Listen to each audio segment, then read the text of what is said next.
Selanjutnya, materi yang ketiga yang ingin saya sampaikan adalah qisas. Hukum qisas adalah salah satu bagian dari hukum pidana Islam atau biasa diistilahkan dengan fiqh al-jinayah. Hukum pidana Islam atau fikih al-jinayah adalah segala sesuatu ketentuan hukum mengenai tindak pidana atau perbuatan kriminal yang dilakukan oleh manusia, khususnya mukhalaf dan sebagai fikih. Ia merupakan hasil dari pemahaman atas dalil-dalil hukum yang terinci di dalam Al-Quran dan hadis. Tindakan kriminal yang dimaksud adalah tindakan-tindakan kejahatan yang mengganggu ketentraman umum dan diantaranya mengatur tentang hukum qisas.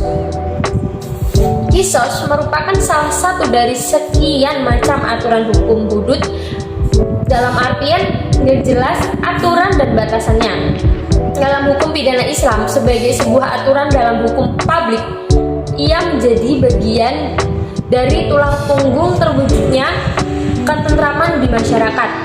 Sebagai aturan-aturan hukum pidana atau hukum publik lainnya. Sebaliknya, apabila ia tidak berjalan efektif, maka masyarakat akan terasa tidak tentram dalam kehidupannya. Adapun syarat-syarat berlakunya qisas. Ulama fikih mengemukakan beberapa syarat yang harus dipenuhi oleh pelaku pembunuhan yang akan dikenai hukuman qisas.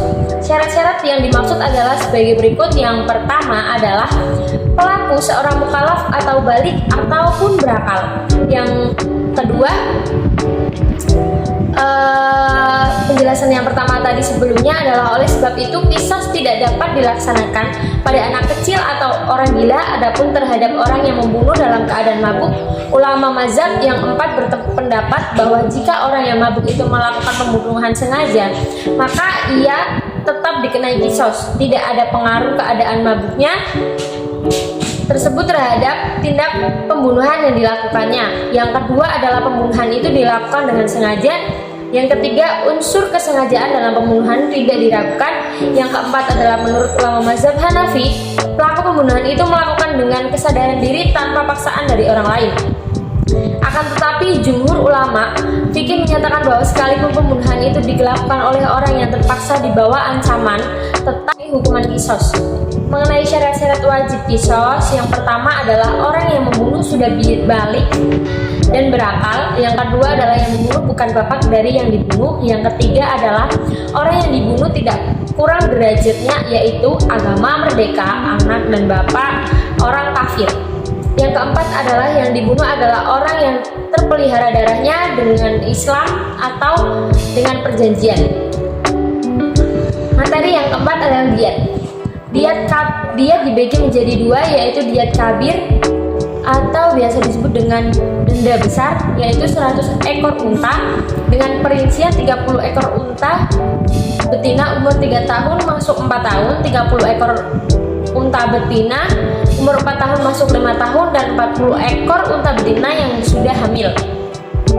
Diwajibkan denda berat karena sebagai ganti hukum bunuh atau qisas yang dimaafkan pasal pembunuhan yang betul-betul disengaja. Denda ini dibayar tunai oleh yang membunuh sendiri.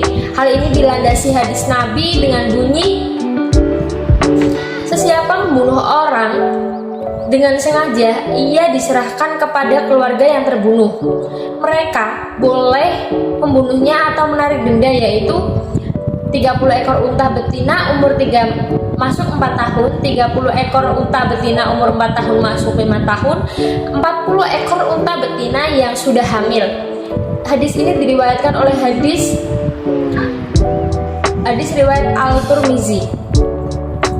Kemudian yang B, melakukan pembunuhan semi sengaja. Denda ini wajib dibayar oleh keluarganya, diangsur dalam waktu selama 3 tahun. Tiap-tiap akhir tahun wajib dibayar sepertiga. Kedua adalah diat saghir atau dengan denda ringan. Banyaknya 100 ekor unta juga, tetapi dibagi 5. 20 ekor unta betina umur 1 masuk 2 tahun, 20 ekor unta betina masuk 2 tahun, 2 tahun masuk 3 tahun, 20 ekor unta jantan umur 2 tahun masuk 3 tahun, 20 ekor unta betina umur 3 tahun masuk 4 tahun, 20 ekor unta jantan umur 4 tahun masuk 5 tahun. Denda ini wajib dibayar keluarga yang membunuh dalam masa 3 tahun, tiap akhir tahun dibayar sepertiganya. Jika denda tidak dapat dibayar dengan unta, wajib dibayar dengan sebanyak harga unta tersebut. Ini pendapat sebagian ulama. Ringannya denda dipandang dari 3 segi. Yang pertama adalah jumlahnya yang wajib dibagi 5.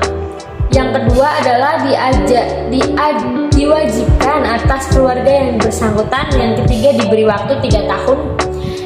Berat denda dipandang dari 3 segi juga. Yang pertama adalah jumlah denda hanya dibagi 3. Yang kedua adalah denda diwajibkan atas yang membunuh itu sendiri. Yang ketiga adalah denda wajib dibayar tunai.